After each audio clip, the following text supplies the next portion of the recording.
Hello guys, जय हिंद जय भारत। आपका स्वागत है आपके अपने यूट्यूब चैनल पे। ठीक है गाइस, तो अभी आर्मी की एक वैकेंसी ट्रेंडिंग पे चल रही है, हवलदार सर्वेयर ऑटोमेटेड कार्टोग्राफर की। ठीक है, तो ये वैकेंसी अभी 2025-26 वाले अपने इस वाले सेशन में आई है। इससे पहले 2023 में भी आई थी और आपका भाई इसमें एग्ज़ाम दे चुका है। तो मैं आपके मतलब कुछ क्वेरीज होगी वो आपके सॉल्व करूंगा इससे रिलेटेड। ठीक है, सबसे पहले आपकी इसकी एलिजिबिलिटी एज लिमिट की बात कर लेते हैं। इसमें एज लिमिट होना चाहिए आपका 20 से 25 ईयर्स। और आपका अगर ऐसे बात करें तो 1 अक्टूबर 2000 से लेके 1 अक्टूबर 2005 तक के बंदे आप इसमें फॉर्म डाल सकते हैं।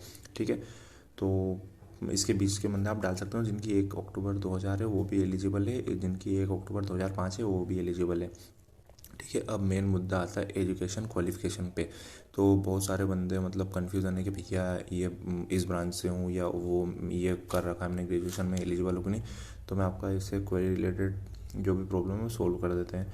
तो इसमें आपका मिनिमम क्वालिफिकेशन होना चाहिए बीए बीएससी आपका मैथ्स सब्जेक्ट से होना चाहिए। जैसे बहुत सारे बंदे बीएससी सीएस से करते हैं तो वो एलिजिबल नहीं है इस वाली में। तो इसमें आपका बीए बीएससी होना चाहिए विथ फिजिक्स। ठीक है, और आपका ट्वेल्थ में मेन सब्जेक्ट होना चाहिए पीसीएम, फिजिक्स केमिस्ट्री मैथ्स। अगर आपका ट्वेल्थ में पीसीबी है या कॉमर्स है या आर्ट्स है तो आप एलिजिबल नहीं होना चाहिए। और उसके बाद आपको 50% आपके ट्वेल्थ में जो फिजिक्स केमिस्ट्री मैथ्स है उन सभी में 50-50 मार्क्स होना चाहिए। उससे कम होंगे तो आप दोस्तों यार डॉक्यूमेंट के टाइम आपको हो सकता है डिस्क्वालीफाइड कर दें।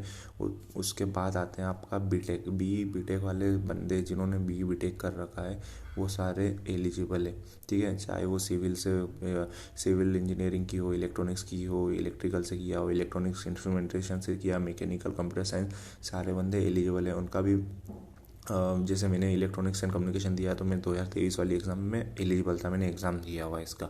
ठीक है, तो और 50% मार्क्स आपके ट्वेल्थ में भी ये कंडीशन होती है इस एग्ज़ाम में कि आपके ट्वेल्थ जो आपने पीसीएम से किया उसमें 50% मार्क्स होना चाहिए पर सब्जेक्ट में, फिजिक्स केमिस्ट्री मैथ्स में। ठीक है, तो यही है अगर आपने बीए बीएससी किया है मैथ्स से और आपके अगर ट्वेल्थ में फिजिक्स केमिस्ट्री मैथ्स में 50% 50-50 मार्क्स हो, परसेंट बोल सकते हैं, तो आप एलिजिबल है। ठीक है, अब आते हैं इसकी सिलेक्शन प्रोसेस में। सबसे पहले इसमें ऑनलाइन रजिस्ट्रेशन होगा जो आपका 12 मार्च से स्टार्ट हो चुका है, 10 अप्रैल तक इसकी लास्ट डेट है।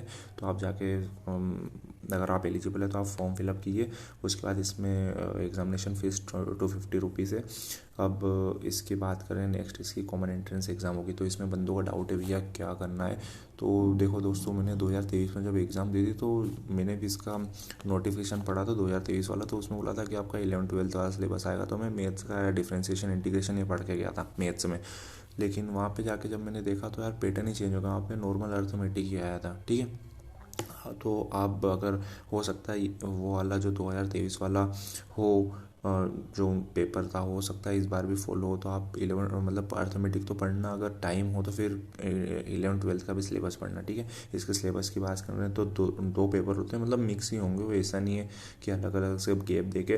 पर 1-1 घंटे का टाइम मिलेगा। मैथ्स में आपके 50 क्वेश्चन होंगे, एक क्वेश्चन 2 मार्क्स का होगा और टोटल 100 मार्क्स का हो जाएगा। ठीक है, उसके बाद फिजिक्स भी वही 50 क्वेश्चन होंगे, एक क्वेश्चन 2 मार्क्स का और टोटल 100। तो टोटल 200 मार्क्स का पेपर होगा। और इसमें इस बार उन्होंने माइनस मार्किंग नहीं दी है। जब 2023 वाला मैंने पेपर दिया था उसमें 0.25 की माइनस मार्किंग थी। ठीक है, और 2 घंटे का टाइम मिलेगा। तो आप सारे अटेम्प्ट करना। और इसमें ये रहता है कि जैसे पेपर 1 पेपर 2 में पर पेपर में आपको 40% मिनिमम आपको अगर क्वालिफाई करना है तो फिर 40% दोनों में आपको मार्क्स स्कोर करना पड़ेगा। ठीक है, उसके बाद फिर आपका रिटर्न हो जाता है। उसके बाद आपको फिजिकल के लिए बुला लिया जाएगा। तो फिज़िकल के लिए हम बात करें तो उसमें जैसे आर्मी का आप कुछ भी रिक्रूटमेंट देते हो जीडी से दोगे, क्लर्क से दोगे। तो अब भी जब अग्निवीर नहीं आई थी उससे पहले भी आपको 1.6 किलोमीटर 530 वाला फर्स्ट पेज बनता है, 545 वाला सेकंड ग्रुप में। तो इस बार उन्होंने टाइम भी 6 मिनट 15 सेकंड में आपको जस्ट क्वालिफाई करना है। इसके किसी के मार्क्स ऐड नहीं होंगे इसमें फिजिकल में। उसका दूसरी स्टेप होगी पुलअप्स लगाना है, जिनको बोलते हैं बीम लगाना है, देसी लैंग्वेज में बीम लगाना है। मिनिमम 6 बीम लगा सकते हो, लगाना है। फिर जिगजैग रोप होती है और 9 फीट आपकी लॉन्ग जंप होती है। ठीक है, उसके बाद एडेबिलिटी टेस्ट होता है, उसके बाद फिर मेडिकल हो जाता है। उसके बाद आपकी फाइनल मेरिट प्रिपेयर होगी आपकी ARO wise, ARO ZRO wise prepare होती है। ऑल इंडिया पे कट ऑफ जाता है पर ARO ZRO आपका प्रिपेयर करता है इसका। ठीक है, यही है। और अगर आपको जैसे कोई भी वीडियो में कुछ डाउट हो दोस्तों क्वालिफिकेशन से रिलेटेड या कुछ भी, तो आप कमेंट सेक्शन में मुझे पिन करिए। ठीक है, जय हिंद।